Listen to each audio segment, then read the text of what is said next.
What's going on, y'all? Machiavelli Mills TV. So look, I want to run something by y'all. Let's talk about Miss Sheryl Lee Ralph. So Sheryl Lee Ralph is an actress. She's killing it right now on Abbott Elementary. But growing up, I remember her playing Dee on Moesha, which was Moesha's stepmother in the show. Right? She did her thing in there, and she's still doing well, performing or not performing, but acting on Abbott Elementary. So she's been married for 19 years to her husband, Vincent Hughes, who is a senator of Pennsylvania. Been a senator of Pennsylvania since 1994, right? Since they've been together, he's, of course, been a senator, and he's been living in Pennsylvania while she's been living in LA. So they are in a long-distance marriage due to their work commitments, right?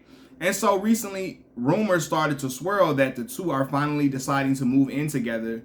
And she came out and debunked those rumors. She's saying, no, we're not moving in together. Basically, look, I have my work commitments in LA.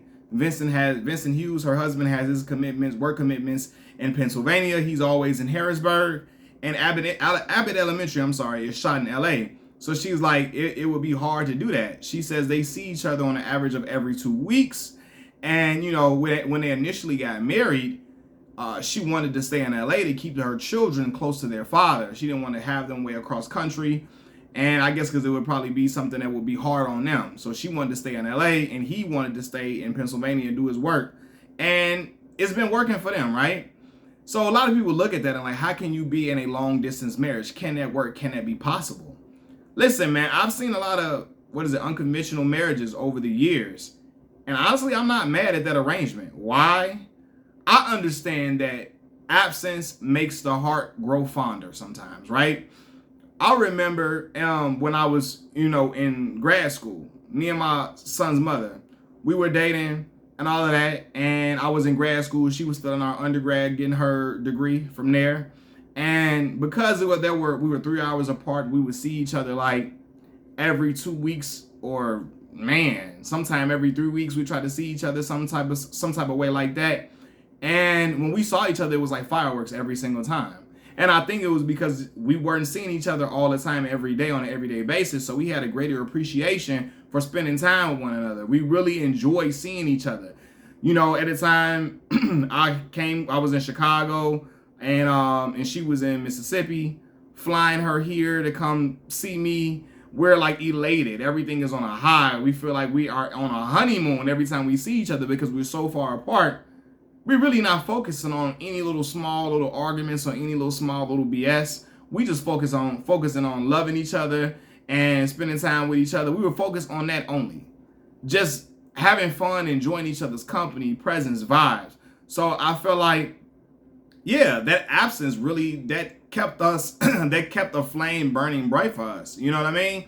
Not saying that it wasn't when she moved here, but I'm saying like it really sparks was flying every time we saw each other. So I can understand, or I can only imagine how it is when you see your significant other, not your significant other, your husband or your wife every 2 weeks. You're elated. So it's probably keeping a marriage fresh. Because I know some people who live together in the same house, they get married, the marriage is over with in 4 years.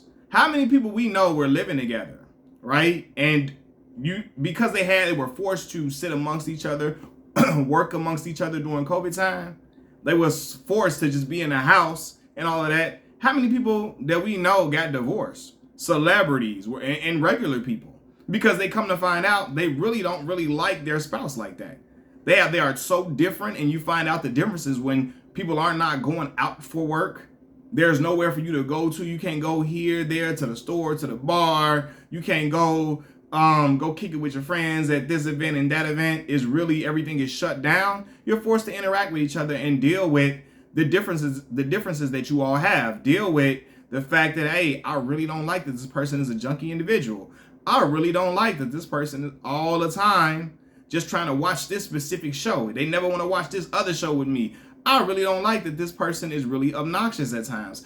I really don't like that this person can be a little selfish. I really don't like, you know what I mean? I think when people go to work, before COVID, right, and people were living together, there were times, it's people that are miserable still, that were miserable outside of COVID, right? But I think there was people that made it in COVID, right? But I think before COVID, people were going into the office and all of that. It gives people time away from their spouse to get them to miss each other, right?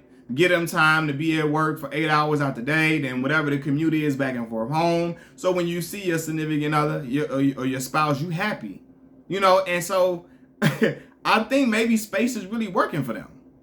Sometimes seeing a person in the same bathroom, y'all in the same bed, y'all FaceTiming on the lunch break, seeing each other every moment of the hour is a ticket to problems in modern relationships. Sometimes it can be that. Ultimately the real goal is to get somebody that you like, okay? Not somebody you infatuated with, and because sometimes infatuation, the flame will burn out quick. Get somebody that you really, really enjoy, even outside of romantic stuff, outside of sex, outside of just, kissing and touching and intimacy. Get you somebody that you really like to be around, that you really love their presence. Y'all have a good time with each other. And I think that will hold things together. And it appears that Sheryl Ralph and her husband, Vincent Hughes, really enjoy each other. But at the same time, sometimes they probably need their space. I know a lot of people who've been in marriages for years, and as they've gotten older, sometimes they might sleep in different bedrooms, right? My grandfather, when he was with, not with my grandmother, when he was with another woman, right, for years, they were living together. He would be sleeping. Sometimes they slept in the bed together. They did. They slept in the bed together. And then sometimes he'd go to the other room because my grandfather liked to play video games a lot, right? And, she didn't want to hear the games all night long. Call her my step-grandmother. She didn't want to hear all of those things. Sometimes she didn't want to hear, my grandfather hollering at the TV when sports is on. And he had a TV in the other room, in the bed in the other room. So sometimes he'd be up middle of the night, late at night, especially if it was a West Coast game. He'd fall asleep in the bed because he in there watching the sports shows, watching TNT, Kenny and Charles and them after the game and all of that. And it helped them, because sometimes she can get her rest and he can stay up and do his thing, or she can watch what she want to watch at times. And it kept everything cool, calm, and collected. And they were still sleeping in the same bed at times for sure. They were coming in there, sleeping in the bed with each other, whatever, doing what grown folks do, right? But at the same time, they had their separate rooms, I guess, so they can kind of be on their own time at certain points, right? And so, yeah, I do think that sometimes people need their space, and it works well for them, man. Again, I really don't think you really know a person for real sometimes until you live with them in certain occasions, and I think sometimes people live together, they start noticing, hey, I don't really like how you do this, I don't really like how you do that. But some people know each other even without living living in a confined space with each other. Confined, I don't know, but living in a space with each other, they still can know each other and still can enjoy each other without living together. And yeah, it doesn't shock me. I know, and hey, she say, look, her work is in LA. She can't be going back and forth. She can't be coming from Pennsylvania weeks at a time. She want to stay there. I get it. And again, I think that they've been together that long. 19 years, the flame's still burning bright. I would have never known they were living and they weren't living together. The way I see them together at the award shows and all of that, and how they love on each other, how he celebrates her, how she celebrates him, I would have never known that they were in two different households. But it appears that they are happy. They always look like they looking at each other with a glow in a glow in their eyes. They look like they're head over heels for each other. So it's working.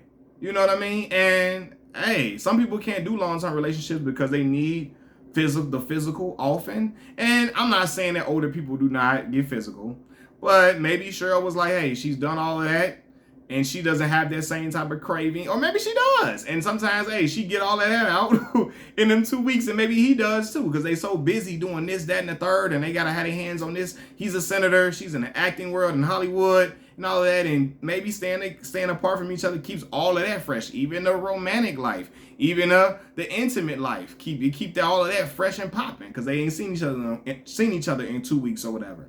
So yeah, man, it seemed to be working for them. And I think you might see this from other people from time to time. Some people like be in long-term relationships and still have their own separate house. They don't move in together. They come to each other's house. They got keys to each other's house, and they just stay at separate places. Because sometimes, hey, he like, man, I want to come kick it with the boys at my crib. You might want to be walking around chilling at your house and with the least amount of clothes on as you can. So you want to stay in your house and I stay in mine with my boys, and we kicking it in the front room, watching TV, hollering at the game or whatever, and it'd be like that. So yeah, man. I don't feel like there's nothing really wrong with them being separated like that. Some people might feel like it's something different, or they might feel different than me. But I feel like, hey, it's working for them and it's fine. What do y'all think? Do you think you can be in a marriage where you all are long distance? You know, where y'all not just living in the same house, y'all not living in the same state. Y'all seeing each other every 2 weeks. Let me know what y'all think about that. Machiavelli Mills TV. I'm out. Peace.